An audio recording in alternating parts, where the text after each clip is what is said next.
Welcome to the HR Chat Show, one of the world's most downloaded and shared podcasts designed for HR pros, talent execs, tech enthusiasts, and business leaders.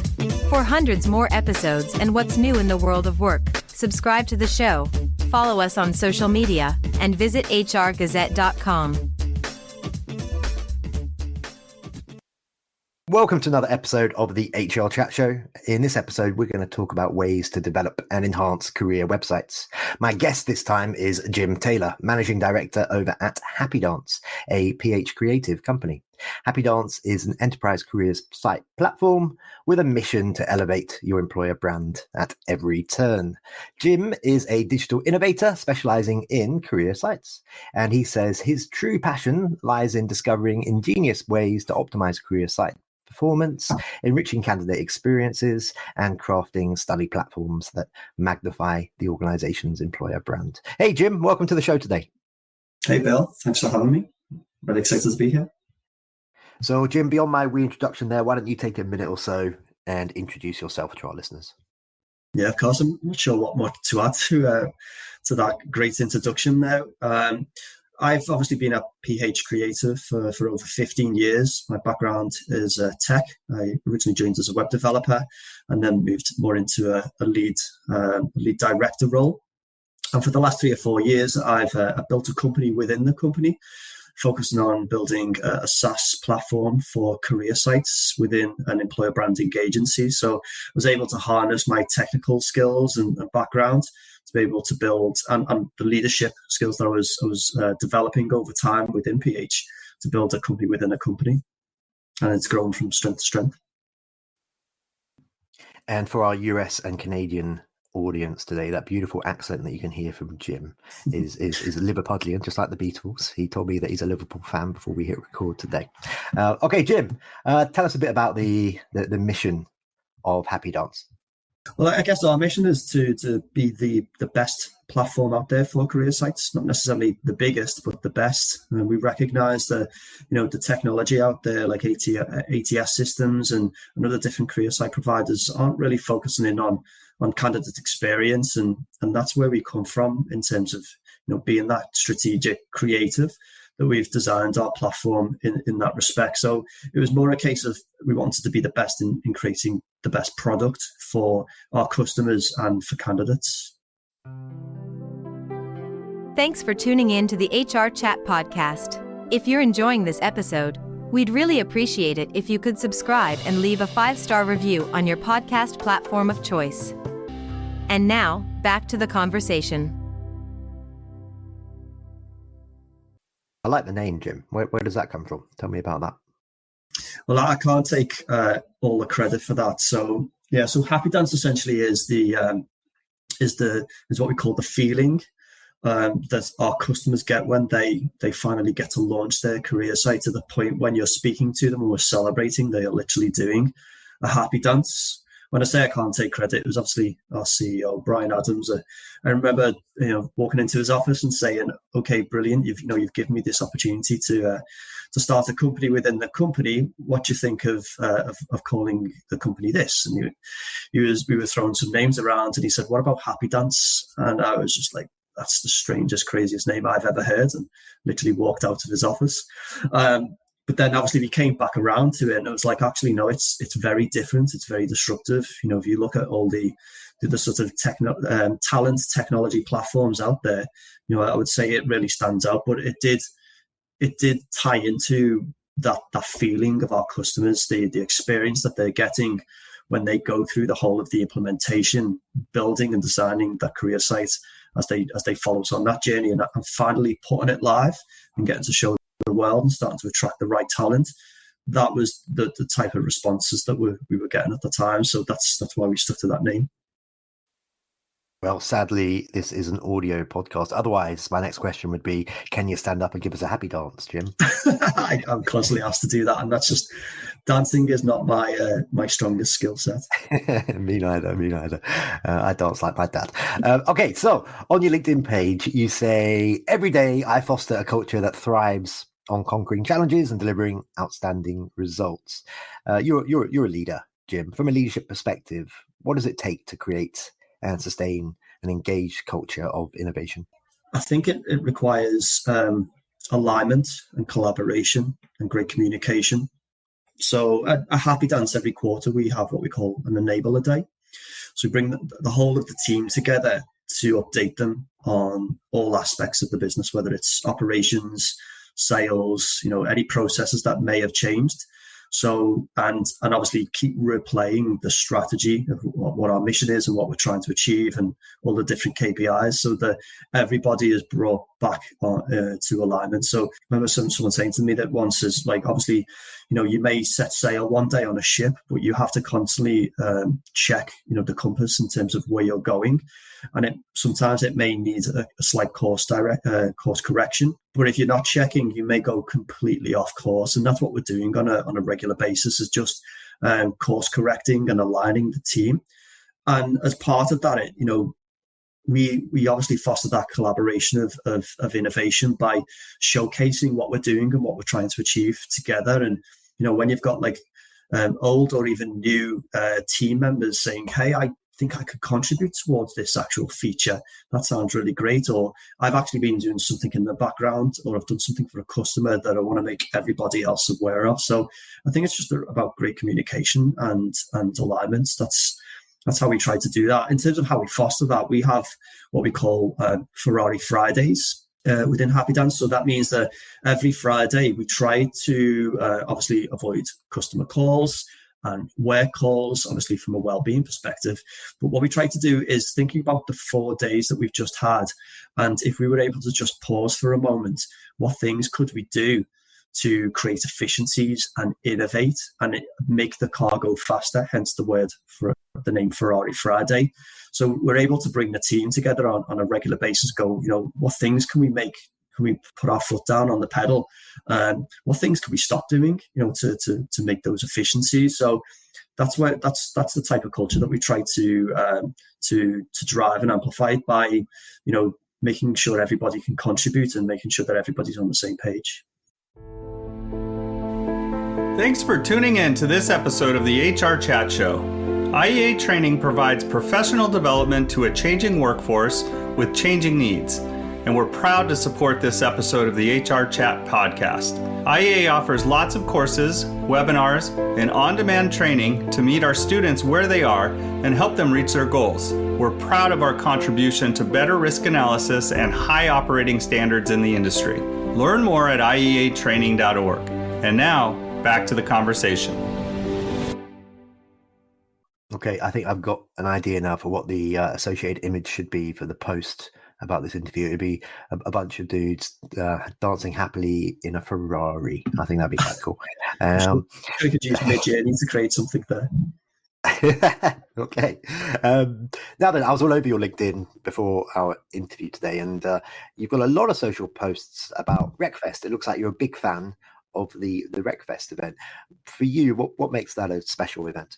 Yeah, so this year's been the first year that we've really invested in events. It's not something that we've traditionally done. So we obviously identified a number of different types of tech talent events that we wanted to do, like HR tech and a number of others. But RecFest, obviously, it was my first one, RecFest UK, and it was just so different. That's the big thing I took from it in terms of, like, normally where you're in a huge sort of indoor warehouse and walking around lots of different stands and pods and seeing all the different technology. This was in the middle of the field, to the point where it really had a festival vibe, which I'm a massive muso and a big lover of festivals. So going somewhere where it felt like it had a bit of that as well. It was interesting, like the UK, RecFest UK was very sort of business in the morning, lots of traffic to the stands, lots of people asking questions about what we do and, lots of great conversations. And then as the afternoon drawn in, it was more about, obviously there was the festival party aspect of it, but it was more about, meeting people, collaborating and talking to people and making connections. Whilst letting your hair down. And then obviously in the nighttime, they had Basement Jacks playing in a tent, which was just unreal. So I'd never been to an event like that before. So that was huge. Like 5,000 people at that event. We then did RecFest US, which was in Nashville. And for RecFest themselves, that was the first time they'd done US. It was a 2-day event, so like a 1 day and a half day the next day. Obviously, it was slightly different because it was only 1,000 people. I think they were just obviously testing the water with that. It was much more, I would say, serious from a business perspective. There was less of the sort of the party atmosphere that you get with RecFest, where I think a lot of the TA teams and even vendors there are taking their teams to UK to sort of, immerse themselves in the environment and just let their hair down. Whereas US was a little bit more serious. We got, obviously a lot more traffic, a lot more leads from the US, and it was just great to be in another country and explore and stuff. So it was a great experience as well. So massive fan of RecFest, massive fan of the team that have producing that event, and long may that continue and grow for the success. Okay, regular listeners on this show will know that I'm involved with producing a bunch of different events. I'm a big believer in getting together in person, particularly after a couple of years where we just couldn't do that. Anyway, okay, let's switch up the pace a bit now, if you don't mind, Jim. I'm going to challenge you to answer the next couple of questions in 60 seconds or less. What, Bill? You can't possibly ask me to do that. Well, we're going to give it a go. First one. What is the most fundamental element in designing an excellent candidate experience? And as part of that, why do so many companies get it wrong? In 60 seconds or less, go. I would say focus on the user, which is the candidate. A lot of our customers don't really have or understand candidate personas in terms of what their wants and needs are. And then obviously having an employer brand, which is the messaging architecture to really bring to life the purpose, the belonging, everything around their culture and why they should work there. So to say they're like the key ingredients for building on top of our platform, which is all content. Yeah, just on that persona thing, is that something that you guys over at HappyDance help your clients with in terms of building out what those archetypes look like? Yeah, I'd say it's more on our Ph.Creative side with the employer brand division. They do a lot of research workshops with customers to really understand who those personas are, what their wants and needs are, and then being able to design that experience on the career side by, what content's important to them, what type of content, how do they engage, how do they attract them, how do they get them there, and then how do they convert. That's something that we do on the employer brand side, and then we take those ingredients and bring that into the platform. Okay, I'm going to challenge you again now in 60 seconds or less. So what advice would you offer to hiring managers and HR pros looking to do a better job of telling the story of their employer brand and attracting higher quality candidates? I would say 2 things. One is obviously being authentic as possible, and showing authenticity through real photography and video. So, candidates are going to spend 7 or 8 hours doing their research. They want to digest everything there is to know about that company, and they can do that through video where it's really authentic versus some marketing manager writing some quotes of what somebody said. So trying to be as authentic with your content as possible. And then obviously use your employer brands to not only attract and convert and compel talent, but you can also use it to get rid of them, to funnel them, filter them out. So being able to use your employer brand as a smart filter to repel talent is just as powerful. So if I speak to lots of customers who say, we're getting tons and tons of CVs and it's taking hours to get through them all. What if you just got quality? So it's all about quality over quantity. That's really interesting. I don't often have people on this show who are that candid and say, well, there are a whole bunch of personas, a whole bunch of types of candidates that we wouldn't want. Those are not right, and that's going to take up time. So if there are ways to filter that out to start with, that makes a lot of sense. Okay. Yeah. Sorry, do you want to add something to that? No, I was going to say, Bill, there's obviously skills, candidates have certain skills, but then when you begin to interview these types of candidates, it's more like, how am I going to contribute to the organization and what do I get in return? So like on our employer brand side, we've got our whole give and get framework for what an employer brand should be. And, if you can say to candidate, this is what a real day in the life is, then you're potentially saving yourself of hiring an employee who may walk in the door and then 30 days later just say, this isn't right for me, this isn't a right fit. So if you're able to communicate that through your career site of what the reality looks like, what their purpose and their belonging and the impact is of when they join that organization, sometimes it's just not the right fit. So if you can use your content, your employer brands, and bring that to life in your career site, use it as a way to filter out those candidates that aren't right for you. Once in a while, an event series is born that shakes things up. It makes you think differently, and it leaves you inspired. That event is Disrupt HR. The format is 14 speakers, 5 minutes each, and slides rotate every 15 seconds. If you're an HR professional, a CEO, a technologist, or a community leader and you've got something to say about talent, culture, or technology, Disrupt is the place. It's coming soon to a city near you. Learn more at disrupthr.co. So it looks like you guys work with some pretty awesome companies, brands such as Domino's, ADP, Nationwide, and Pinterest. Can you do some quick shout outs to any brands that stand out to you as awesome employers? Awesome employers. Obviously, I'd call out my own.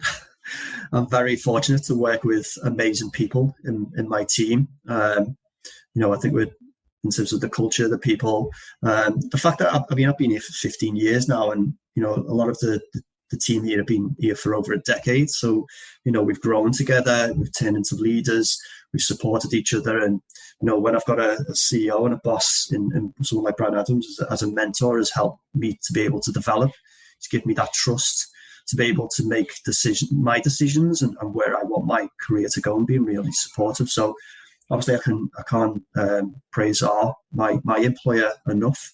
In terms of other companies and, what they do for their own employees, in terms of how they look after them. I'm conscious I might start calling out names, and then where the customers will be like, why didn't you call us out? But, I think what's interesting is that, when we speak to these TA teams, they're all really passionate about doing what's right for their customers. And at the same time, they're really, they really believe in what they're doing for the organization. And that's why they're there. That's why they stay, and that's why they're trying to attract talent to join them as well. So yeah, we work with great brands, and I'd say that the great employers as well, from what I've seen. Yeah, Brian Adams is awesome. And I'd urge folks to check out the interview that me and Chris Buehling did with Brian on the People and Performance podcast. He is wicked cool. Okay, just a couple more questions for you today, Jim, before we wrap things up. What, in your opinion, some of the opportunities for, and maybe some of the best uses of, AI? We can't go through a conversation on this show recently without talking about AI. So what are some of those opportunities for and best uses of AI and other tech in the talent acquisition space at the moment? Well, AI can obviously save you so much time, but I guess it all depends on the prompts in terms of how you train AI to respond to you, how you want it to respond. I'm personally a massive fan of the likes of ChatGPT, constantly, experimenting and playing with it. And recently they've just released their ChatGPT builds where you can build your own ChatGPTs. We use a lot of the OpenAI in our platform as well. So historically, we've always been focused on trying to make our platform 100% content manageable, meaning that our customers don't need to raise support tickets to make simple content changes, whether it's add a link to the navigation or restructure the links in the footer or add a new page. The way we've started to leverage AI now is helping our customers come up with content ideas, as well as analyzing the content they've written and creating recommendations and prompts and grades. So years ago, before obviously OpenAI came around, we built a tool called Job Page Grader. So you can go to jobpagegrader.com, input a URL of your job page, and it will grade that page based on performance, SEO, conversion, and engagement. Uses over like 80 different metrics. And obviously what it's doing is it's giving you lots of insights for things like readability, sentiments, gender bias, things that the customer can change to improve their job description. Obviously that's a 3-year-old tool now, and it still gets used quite heavily.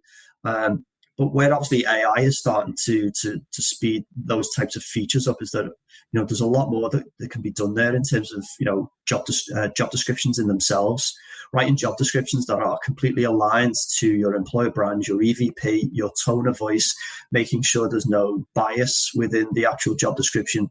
If, there's stats out there to say, most men would apply for a role, but if there are certain uses of language within a job description, women would be completely turned off from those. So trying to remove that gender bias from those job descriptions, AI can massively help talent attraction teams with that, and with content creation, and even things like developing personas. There's a lot that AI can do, and I think it's not. I wouldn't say it was going to replace jobs, but it's just how those that have those skills and love doing what they do is harnessing that technology to create more efficiencies for themselves and create better outputs.